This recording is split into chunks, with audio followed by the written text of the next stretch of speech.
C'est un coup de tonnerre plutôt qu'un coup de marteau. Ce jeu de mots est simplement destiné à décrisper un peu l'atmosphère parce que, malheureusement, l'information qui circule autour de ce tube sur lequel nous avons tous bougé la tête n'est pas une information agréable. Vous n'avez pas pu passer à côté de ce bad buzz dans lequel on retrouve Tamsir, auteur de la chanson, et la Team Paya, auteur aussi de la chanson, même si c'est pas au sens juridique du terme, en plein conflit, et cela en raison du partage des revenus générés par ce tube, qui est en fait un tube planétaire, puisqu'on s'est rendu compte qu'au-delà de l'Afrique, il est chanté partout. Alors, qu'est-ce qui explique cette scission-là entre des gens qui étaient des amis de longue date, et quelles sont les leçons qu'on peut en tirer? Moi, je veux partager avec vous aujourd'hui 5 leçons qu'on peut tirer de cette histoire, et qui auraient, si elles avaient été appliquées, permis à ces deux parties de ne pas en arriver à une situation si dramatique. Prenez de quoi noter, on en parle tout de suite. Je suis Régis Saizy, entrepreneur multipotentiel, conférencier, formateur et artiste. Je partage avec vous sur cette chaîne du contenu propulsif pour vous aider à rêver, oser et créer. Hello les rocks, j'espère que vous êtes solides. Moi je suis en parfaite forme et je suis plein de gratitude envers l'univers et le Big Boss. Welcome on board. Si vous êtes là pour la première fois, ici on rêve, on ose, on crée, d'où notre mantra, soyons rock. Sur cette chaîne, on parle d'entrepreneuriat, de développement personnel, d'éducation financière et d'actualité. Alors aujourd'hui, on va parler d'actualité et de développement personnel aussi, parce que moi, mon approche, c'est d'analyser les événements avec un prisme particulier qui nous permet de nous améliorer. Si on peut pas tirer des leçons de ce qui arrive aux autres et de ce qui nous arrive, ça sert à rien. Donc il s'agit pas de relater les faits, de parler de l'actualité juste pour faire du buzz. Non. On va regarder ça avec un œil particulier, l'œil du rock. Je fais une petite parenthèse pour informer tous ceux qui rechercheraient éventuellement une activité à mettre en place, un business rentable à développer en Afrique, qu'il y a un e-book qui peut les aider. Le lien est dans la description. Vous y découvrirez 100 business rentables. C'est d'ailleurs le titre de l'e-book, qu'on peut développer en Afrique, et vous allez, au-delà de la description qu'il y a dans ce livre, pour chaque business, avoir accès à une vidéo complémentaire, d'accord, pour chaque idée. Je vous offre également un template de business plan, ainsi qu'une méthode qui est intégrée dans l'e-book pour vous permettre d'évaluer une idée et de voir si elle correspond véritablement à votre personnalité, à votre capacité, à votre environnement, etc. Voilà. Alors, aujourd'hui, on parle de la Team Paya et de Tamsir. Vous avez donc entendu parler de ce qui se passe, on évoque plus de 700 000 euros de gains. Je pense qu'on est autour de 750 000 euros de gains, ce qui fait plus de 500 millions. Donc on a passé le demi-milliard. C'est énorme. C'est le genre de chanson, c'est le genre de chanson, on y arrive, qui change la vie d'un artiste et la vie de tous ceux qui ont contribué à cela. Parce que ce que les gens ne savent peut-être pas lorsqu'ils regardent l'industrie de l'extérieur, et ce que beaucoup d'artistes en herbe, et même parfois confirmés, ne savent pas non plus, et ça c'est plus grave parce que eux ils devraient le savoir, c'est que une chanson, c'est censé faire vivre plusieurs personnes. Vous avez un auteur, un compositeur, un éditeur, et quand je dis un, parfois c'est plusieurs. Regardez quand vous êtes sur certaines chaînes, ou à la fin des clips, au début et à la fin, on mentionne toutes les personnes qui ont contribué, le nombre de noms que vous trouvez. Parfois, on peut atteindre 10 noms et plus, s'il y a plusieurs personnes qui ont contribué, ne serait-ce qu'à trouver une top line, ou à placer un seul mot dans une chanson, même de 10 minutes, même si c'est une chanson de Ndombolo, et que quelqu'un a placé un mot, en principe, il fait partie de ceux qui devraient bénéficier, d'accord, des revenus. Évidemment, tout ça, c'est à géométrie variable, même si c'est standardisé. Quand je dis géométrie variable, c'est peut-être pas le bon terme. Tout ça, c'est encadré, tout le monde ne touche pas exactement la même chose. C'est en fonction de votre contribution. Donc, on va pas rentrer dans les détails techniques, c'est pas le but. Je suis pas non plus un expert. Je suis artiste aussi, donc je connais un petit peu le sujet, mais le but, c'est pas de rentrer dans tous les détails. Ce qu'il faut comprendre, c'est que Tamsir est accusé aujourd'hui d'avoir cannibaliser les revenus de ce morceau auquel les autres ont contribué, même si c'est lui qui est l'auteur principal. C'est son nom qu'on voit, c'est lui qui est passé partout sur les médias, à l'inter, pour faire la promo. Ça avait déjà été décrié par certains analystes de la scène urbaine africaine avaient déploré le fait qu'il se retrouve au devant de la scène seul, sont les autres membres qui ont quand même contribué au succès de cette chanson-là. Bon, ça, c'est une question sur laquelle je veux pas vraiment revenir. Ce qui nous intéresse ici, c'est le partage des revenus. Est-ce que il est avéré que Tamsir aurait touché, je crois 87%, on a vu passer sur les réseaux. On attend sa sortie. Mais pour le moment, c'est ce qui se dit. Et 13% serait donc, environ 13% serait resté pour être distribué aux différents membres. Quand on sait que, en principe, l'éditeur a un tiers, l'auteur un tiers, le compositeur un tiers, je simplifie les choses parce qu'après il y a quand même des subtilités. Ceux qui ont fait des calculs plus poussés et qui sont des voix autorisées, dont certains artistes connus, ont affirmé qu'ils ne devraient pas toucher plus de 50-60% maximum. Tamsir en question, parce que lui, il est à la fois éditeur, auteur et compositeur. Donc c'est normal qu'il soit majoritaire. Mais est-ce que ça justifie qu'il ait 87%? Pas sûr. Bon. Pourquoi est-ce que ça s'est passé comme ça? On ne sait pas. Il aurait dit, je dis bien aurait, tout est au conditionnel, que les membres du groupe ont signé des papiers. Certains d'entre eux ont reconnu avoir signé des papiers. Mais ils ont laissé entendre pour certains qu'ils n'ont pas vu le contrat dans son intégralité et qu'ils ont juste signé des pages. Alors, très très grosse erreur. On va voir quelles sont ces 5 erreurs-là, qui sont des leçons aussi qu'on peut tirer. Premièrement, séparer toujours business et amitié. Honnêtement, c'est très très très dangereux de faire du business avec des amis. Parce que le risque que ça pète et que cela détruise votre relation n'est pas négligeable. Il y a de nombreux cas dans lesquels c'est arrivé. Moi, j'ai personnellement tenté des choses avec des amis et ça s'est très mal passé. Avec d'autres personnes, ça s'est plus ou moins bien passé, même quand l'issue de l'affaire n'est pas favorable. Mais ça entache toujours un peu les relations, lorsque ça ne se passe pas bien. Et quand ça se passe bien, ça peut également finir d'une façon désagréable parce que le problème ici, c'est l'argent.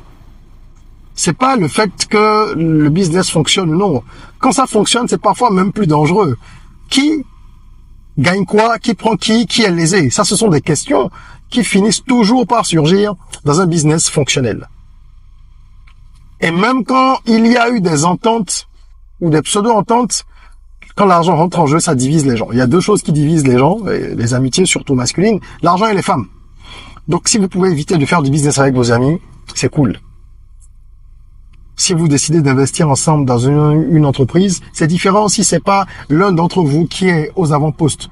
Mais quand il y en a un qui peut être aux avant-postes, ça peut être délicat. C'est très dangereux. Si vous devez le faire, faites en sorte d'encadrer cette collaboration-là, mais avec tous les verrous possibles. Il n'y a pas d'arguments du genre « Non, on est entre amis, on est entiers, on est... » Même entre frères, les gens s'entre-déchirent. Donc, vous imaginez entre amis. Bon. Deuxième point, il faut apprendre à maîtriser son secteur d'activité. C'est essentiel. Si vous êtes dans un domaine donné, vous devez en connaître, mais vraiment toutes les subtilités. Si vous êtes un vendeur d'eau, vous devez maîtriser tous les détails qu'il y a autour. D'un point de vue législatif, qu'est-ce que vous avez le droit de faire? Qu'est-ce que la loi autorise dans votre environnement en tant que vendeur d'eau? Où est la limite? Qu'est-ce qui est interdit? Qu'est-ce qui est autorisé? Comment vous pourriez faire pour mieux opérer dans le domaine? D'un point de vue juridique, d'un point de vue financier, donc tout ce qui est business model, tout ce qui est droit, devoir aussi. Vous devez savoir à quoi vous attendre. D'un point de vue fiscal, à tous les niveaux. Si les membres de la team Paya et les autres d'ailleurs qui ont contribué au son et qui estiment avoir été lésés avaient pris la peine d'être mieux formés sur les aspects juridiques et compagnie, je pense que ça aurait connu une issue différente. Normalement. Donc, c'est un appel à tous ceux qui sont aussi bien dans les industries culturelles que dans tous les business. Apprenez à maîtriser votre secteur d'activité. Moi qui vous parle, j'ai fait ces erreurs-là aussi dans certaines activités où je ne maîtrisais pas les contours et finalement, tu en payes le prix. Et parfois, tu le payes très cher. Parce que là, par exemple, ils sont en train de le casquer, quoi. C'est beaucoup d'argent qui passe sous leur nez. Donc, il faut faire en sorte de vous former. Formez-vous au maximum. Payer pour avoir de la connaissance, ça n'a pas de prix. Payer des spécialistes pour apprendre, aller à des formations, des séminaires, c'est indispensable. Troisième conseil et troisième leçon, il faut évidemment toujours s'entourer des bonnes personnes. Et quand je parle d'entourage ici, c'est à 2 niveaux. Il y a l'entourage personnel. Moi, il y a ce que j'appelle le cercle tracteur. Vous devez avoir autour de vous des personnes qui sont capables de vous dire la vérité, de vous propulser, de vous motiver. Mais vous devez avoir également des spécialistes. On dit qu'il faut toujours avoir dans ses contacts proches un médecin, un avocat, un informaticien et voilà d'autres professions. C'est important. Mais un juriste, c'est hyper important, quel que soit votre domaine d'activité si vous êtes dans les affaires. Un bon juriste et un juriste spécialisé qui maîtrise votre secteur d'activité. S'ils avaient eu cet entourage, tous ceux qui s'estiment lésés, ben, ils auraient fait voir le contrat, ils auraient demandé à voir le contrat dans son intégralité. Personne n'aurait dit, ok, je signe parce qu'il faut faire les choses rapidement, nanana. Non, je vais faire voir à mon avocat, à mon juriste, ami ou pas ami, c'est clair. Quand les gens commencent à refuser que vous fassiez voir un document à un juriste, ou pas un juriste, ou quelqu'un qui pourrait avoir un avis professionnel et pertinent, sachez qu'il y a anguille sous roche ou que les gens veulent vous entuber, c'est clair.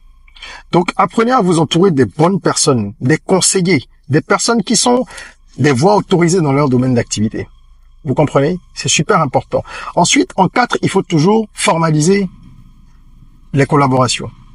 Frère, je reviens là-dessus. C'est comme le premier point, je disais, mélangez pas business et affaires. Que ce soit vos amis, vos parents ou des inconnus, vous devez formaliser une collaboration. Tout ce que l'on dit oralement, ça n'a pas de valeur. Quasiment pas de valeur. N'oubliez pas que McDonald's, par exemple, les frères McDonald's se sont fait avoir. Je vous conseille de regarder le film Le Fondateur. D'accord? Celui qui a propulsé McDonald's, Ray Kroc, n'était pas le fondateur, le créateur de McDonald's. Il a arraché l'idée à 2 frères. Il les a évincés de leur propre affaire. Il a propulsé d'abord l'affaire. Hein. C'est un très bon marketeur, un bon businessman, mais c'est quelqu'un qui n'a aucune éthique. Comme on retrouve souvent dans les affaires, aucune morale. Il les a évincés. Un des frères a d'ailleurs des problèmes de santé qui se sont aggravés en raison de cette affaire-là.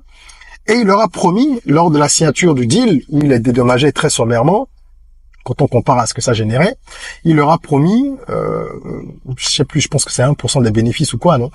En plus de ce qu'il faisait comme chèque à ce moment-là, en leur disant qu'ils ne pouvaient pas le concilier dans le contrat parce que ses partenaires ne voulaient pas, ils ont eu la naïveté d'accepter. Ils n'ont jamais touché un copec par rapport à cette promesse. Donc, que quelqu'un vous dise, oui, on est entre frères, non, t'inquiète pas, c'est pas une raison pour ne pas signer un contrat. Et si vous-même, vous proposez, ou alors, vous entrez dans ce schéma-là, c'est encore pire. Si c'est vous-même qui dites, oui, de toute façon, on est entre frères, non, il peut rien se passer, non, on va gérer ça. Parce que j'ai vu, parmi les différents avis partagés sur les réseaux sociaux, certains des membres de Team Paya qui disaient, ah oui, ben, nous on pensait qu'à un moment donné, il allait nous appeler pour qu'on s'asseye. Personne ne va t'appeler. Les affaires, honnêtement, si vous tombez sur des gens qui ont de l'éthique et de la moralité, dites alléluia. Parce que ce sont des exceptions. Donc, vous ne pouvez pas fonctionner en espérant tomber sur des exceptions. Il faut toujours formaliser les choses, même avec votre femme. Formalisez si vous êtes en business. Mais les gens se séparent, ils s'entre-déchirent, non? D'ailleurs, le mariage même est encadré par un contrat de mariage. Donc, les associations dans une entreprise, ça doit être encadré par un pacte d'associés. Si c'est pour une chanson, il faut qu'il y ait un contrat pour la collaboration.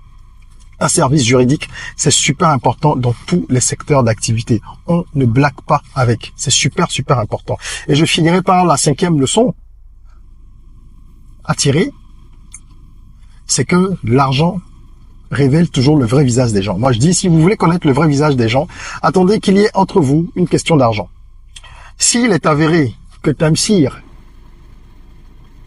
a lui seul mis la main sur 87%, alors c'est que ses anciens amis et frères l'ont découvert à ce moment-là. Alors moi, je n'accuse personne, je ne prends parti pour personne, je ne fais que commenter les faits. Mais quelle que soit l'issue de cette affaire-là, on a tous entendu parler ou vu, même dans nos entourages proches parfois, des cas, n'est-ce pas, nombreux, où l'argent a fini par révéler le vrai visage des gens. Lors d'un partage d'héritage, ça se voit tout le temps. Par exemple, d'accord, lors d'une entreprise, de la croissance d'une entreprise, ça se remarque aussi. Quand des associés ne s'entendent plus parce que quelqu'un veut récupérer des dividendes, l'autre dit non, faut réinvestir, etc., etc. Donc, faites attention en business, formez-vous, entourez-vous, signez toujours des documents, faites en sorte de bien comprendre ce dont quoi vous avancez, faites-vous conseiller aussi. Tout ça, ce sont des leçons pour chacun d'entre nous. Voilà, je serais curieux d'avoir votre avis. Qu'est-ce que vous pensez de tout ça? En commentaire, n'hésitez pas à en parler. C'est comme ça qu'on peut se tirer les uns les autres vers le haut en analysant ce qui se passe pour faire moins d'erreurs. On en fera toujours, mais on en fera certainement un peu moins et on grandira tous en sagesse. Merci d'avoir suivi cette vidéo. Mettez un petit like si vous avez aimé et puis partagez-la. Ça permet vraiment que la communauté rock continue à grandir. Et n'oubliez pas de vous abonner pour rejoindre justement la communauté de façon factuelle. En attendant qu'on se retrouve pour une nouvelle vidéo, prenez soin de vous, de votre corps, mais aussi et surtout de votre mind. Rêvons, osons, créons, soyons rock.